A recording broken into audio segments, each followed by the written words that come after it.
Okay, greetings everyone. It's Glenn Kellaway coming to you from the basement. This is my second last installment of my series on my favorite decade, 1964 to 1974. Again, I just want to say that this was inspired by a question I was asked on a live chat, what my favorite year in music was, and I immediately responded 1967, and then thought, hey, there was a lot of great years. Why did I pick that so quickly? Then I did some thinking and came up with not all the albums, because I've missed a few, but the albums that came to me that were really inspirational to me and my musical growth, iconic records from each year, 64 up to 74. I made a list, and it was interesting to me. I may change my mind about 1967. Not that it wasn't a very special year. Today I'm going to cover 1971. 21 titles in this year that I've chosen that were special to me. Again, you guys have been awesome with your comments. You've said, hey, what about this album, this album, this album? And there's a few that I definitely missed that if I was doing it over again would have been on my list. So I appreciate that. Keep them coming. And let's get on to 1971. I chose 21 records. These are at random. I'm not ranking them as the best of the year. Whatever I pull and show you, it's just it's just a mixed bag here. I just had a bit of a thought though. I'm going to conclude this video in a couple of days, this series, and then after that, if I have time, I was thinking there's 171 records in total over the decade that I chose. I might rank the top 30 or something like that. That'd be kind of fun. It might be interesting. I hope I can do that. Anyway, 1971. I was 19 years old in 1971.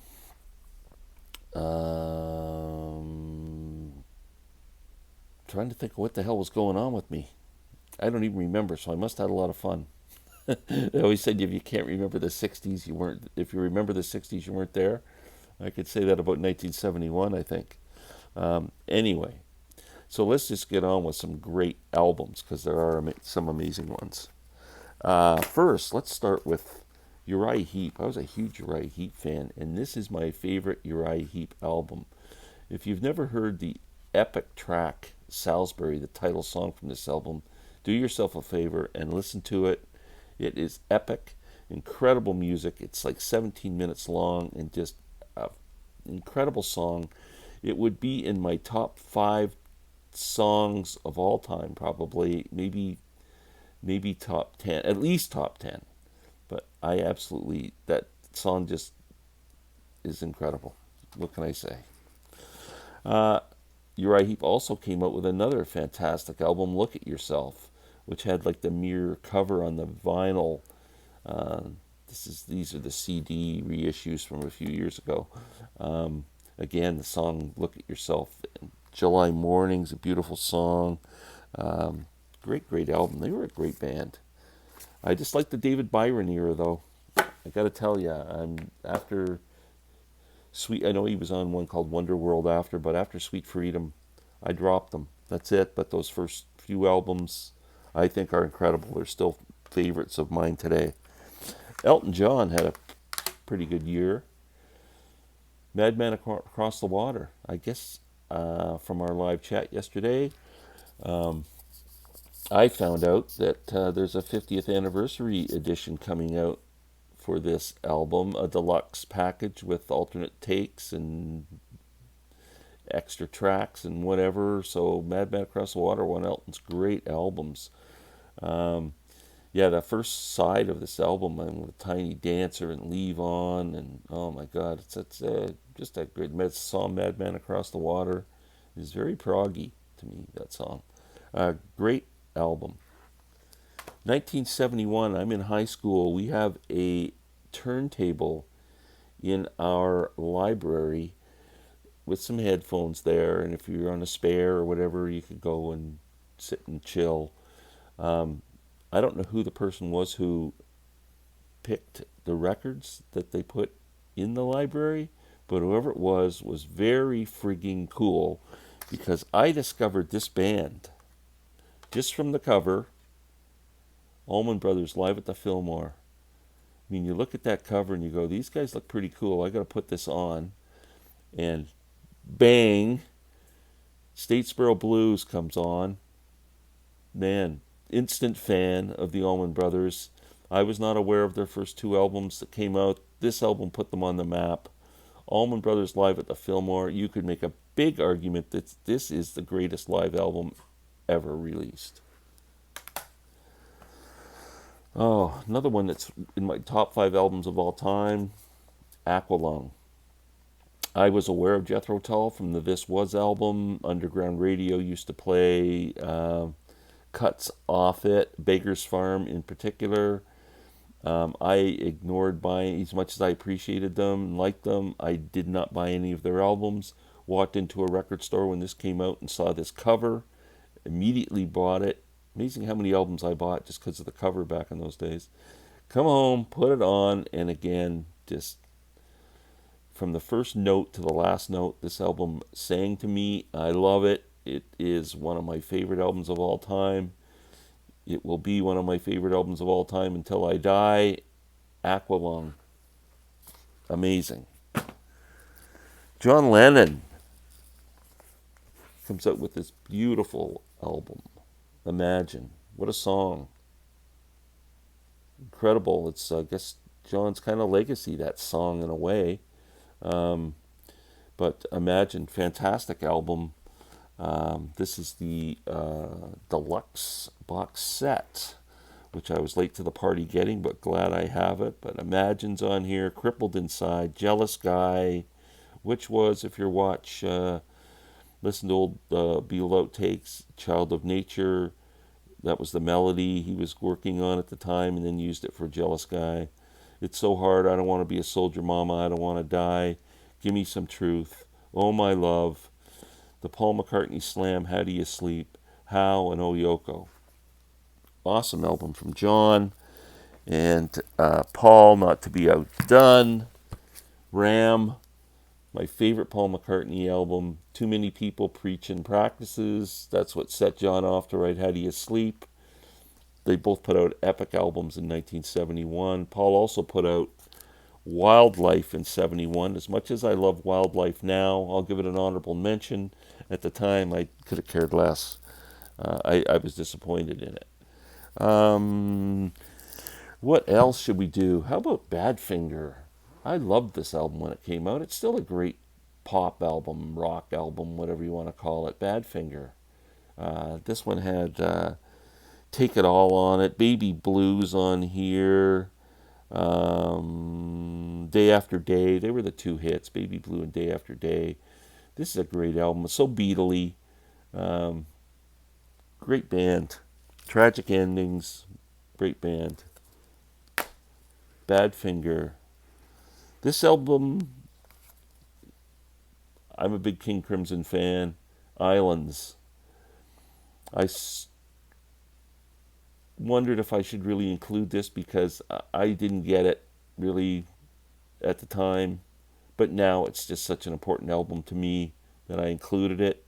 The song Islands is absolutely gorgeous.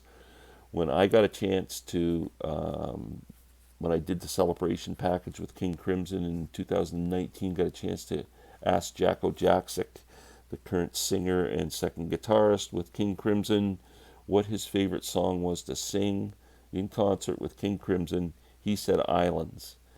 And he said there was a special moment when they were in Japan and they were playing at an arena or whatever concert facility they were at that was close to the sites of the atomic bomb being dropped on Hiroshima and Nagasaki.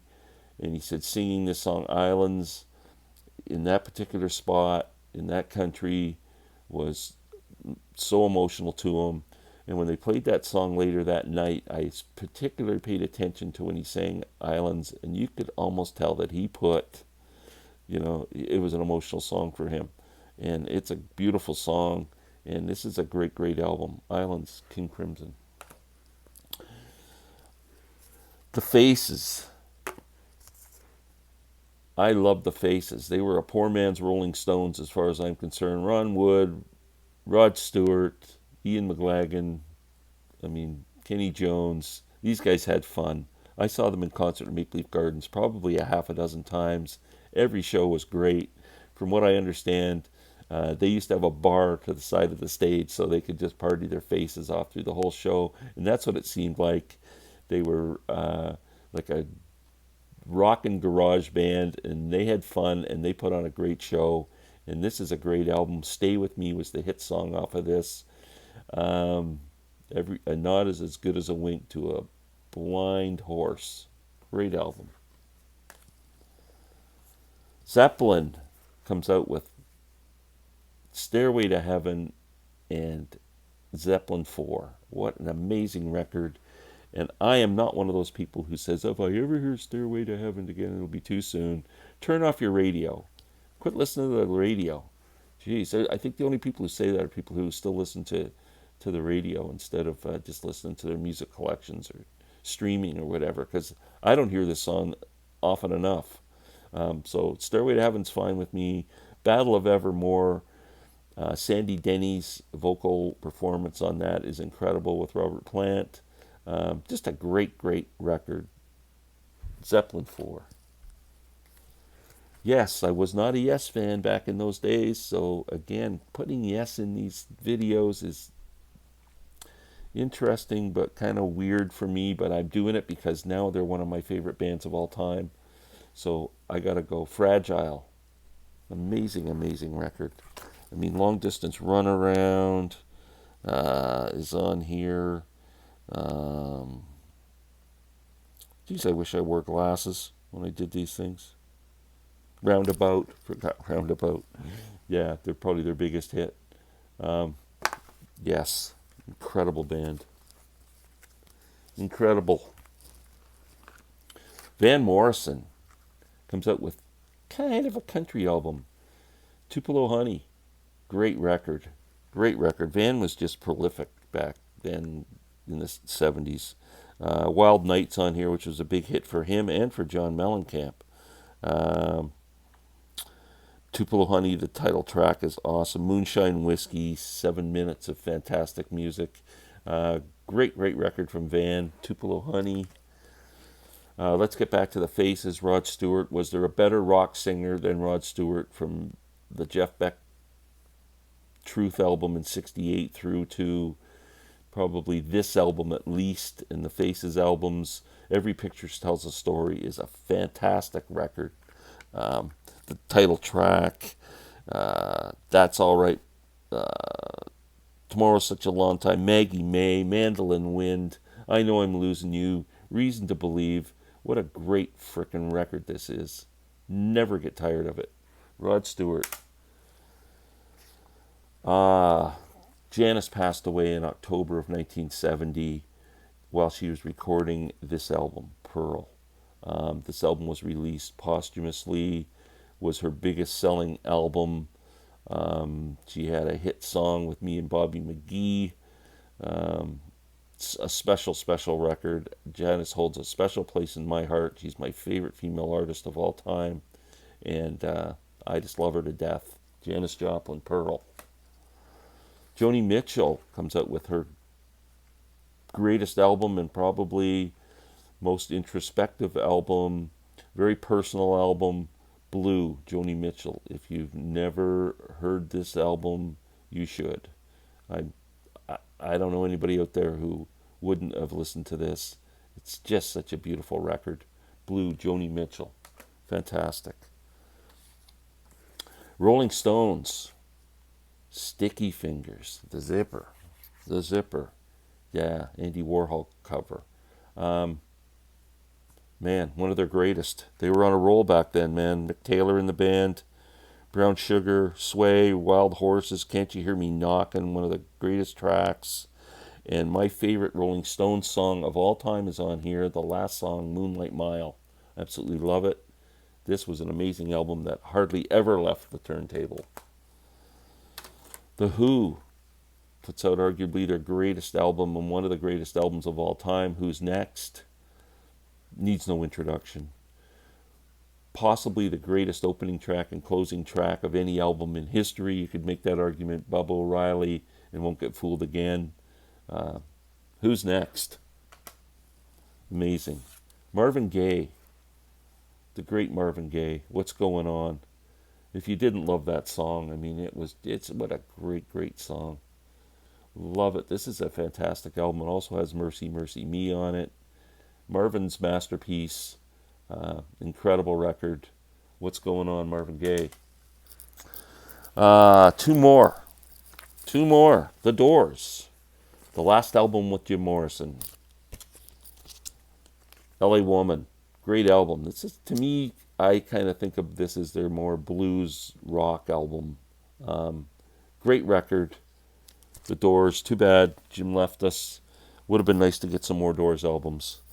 And last but not least, I had a friend back in the day who lived in Chicago, taught school in Chicago. We both had cottages near each other, family cottages, and she would come up for the summer when she was finished teaching. And this summer she comes up to me in 1971 and says, there is a folk singer in Chicago that is taking the city by storm. He's a mailman, and he plays in the clubs, and his name is John Prine. Watch out for him. I had an early heads up on John Prine. Then there was a TV show in Canada.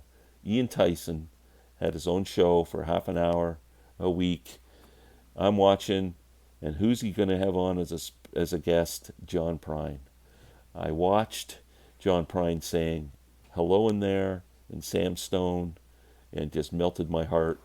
And I have been a fan ever since. This is a special man that we lost to COVID a couple of years ago, and this album is near and dear to my heart. John Prine is a special artist. He's like family, and man, I could tell some Prine stories.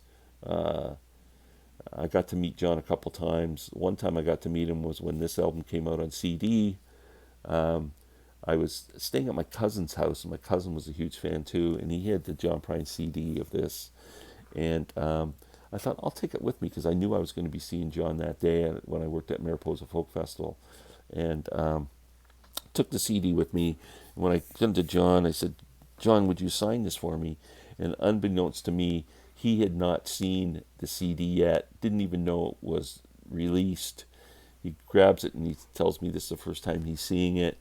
And they did a really crappy job of releasing this thing. They just did one of those fold-up covers. There was nothing special about it. And he made a big joke about it, going, yeah, look at this, is just a cheap thing. It was very cool.